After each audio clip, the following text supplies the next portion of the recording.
بسم اللہ الرحمن الرحیم۔ مشہور عربی کہاوت ہے کہ جو شخص اپنے والدین کو دھوکہ دے سکتا ہے وہ کسی کا بھی مخلص نہیں ہو سکتا۔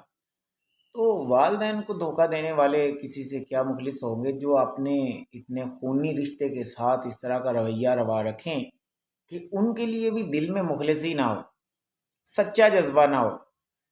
تو یاد رکھ لیں یہ جانور ہیں، حیوان ہیں، انسان نہیں ہو سکتے بھائی۔ تو یہ عربی کہاوت ہے، عرب کے لوگ ایسے ہی سوچتے ہیں، اور اس میں ریالٹی بھی ایسی ہے کچھ کہ انسانیت جو ہے نا، جتنے بھی آدمی پائے جاتے ہیں، آدم کی جو اولاد ہے یہ ساری کی ساری انسانیت کی حامل نہیں ہے۔ پہلی بات تو یہ ہے۔ تو انسانیت پائی جائے گی تو والدین تو کجا، بہن بھائی رشتہ دار بھی چھوڑ کر، ہمسائے چھوڑ کر، انجان جس کو بندہ جانتا بھی نہیں اس کا بھی درد اس کے دل میں ہوگا۔ وہ کہے گا ایک بندہ پریشان ہے، ان کی پریشانی میں وہ بھی پریشان خود بھی ہو جائے گا۔ یہ انسانیت ہے۔ تو یہی سمجھایا گیا اس کہاوت میں، ہم یہی سمجھ سکتے ہیں اس دنیا میں جو انسانوں کے ساتھ ہمارے رشتے ہوتے ہیں، ریلیشن ہوتے ہیں، یہ سب سے زیادہ جو اہمیت کا حامل رشتہ ہے وہ والدین ہے۔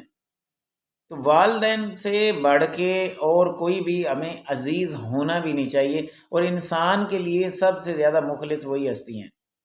بعض اوقات والدین ناراضی کا اظہار کرتے ہیں، ان کی فطرت یا طبیعت تھوڑی مختلف بھی ہوتی ہے، اس چیز کو برداشت کرنا یہ ہم پہ فرض ہے، کوئی احسان نہیں ہے ان پہ۔ ہم بالکل والدین پہ کون سا کوئی ایسا احسان کرتے ہیں ان کی خدمت کر کے، انہوں نے ہم پہ احسانات کیے ہیں بھائی، ہم ان کے احسان کا بدلہ اتار ہی نہیں سکتے۔ اور جیسا کہ اللہ تعالیٰ کا فرمان بھی ہے قرآن پاک میں بھی، والدین کے بارے میں بہت، یعنی کہ اگر اس کا مفہوم دیکھیں گے تو بہت ہی کرائٹیریا بڑا سخت ہے کہ ناگواری کا اظہار بھی نہیں آپ کر سکتے، آپ اف تک نہ کریں جب وہ بڑھاپے میں چلے جاتے ہیں۔ تو یہ یاد رکھ لیں، ویسے بھی شرک کے بعد سب سے بڑا گناہ جو ہے یہ والدین کی نافرمانی ہی رکھا گیا۔ تو والدین کے ساتھ جو مخلص نہیں ہے وہ کسی کے ساتھ مخلص نہیں ہے۔ یہ کہاوت تو بڑی دور کی بات، میں تو کہتا ہوں وہ انسان ہی کہلانے کے حقدار ہے ہی نہیں۔ لیں جی، بہرحال اس سے ہم یہی سیکھیں گے کہ اپنے والدین کو پوری توجہ دیں، ان کی پسند ناپسند کا خیال رکھیں، اپنی پسند ناپسند کے حساب سے نہ چلیں، مجھے یہ بات پسند نہیں، وہ کیوں کر رہے ہیں، فلاں ہیں۔ آپ نے ان کی پسند ناپسند کا پورا خیال رکھنا ہے، گو کہ ان کی ہر طرح کے رویوں کو آپ نے فیس کرنا ہے، آپ نہیں، آپ ان کی اولاد ہیں بھائی، آپ ہی نہیں کر رہے تو اور کون کرے گا؟ کوئی نہیں کرے گا، یہ ان کا پورا حق ہے۔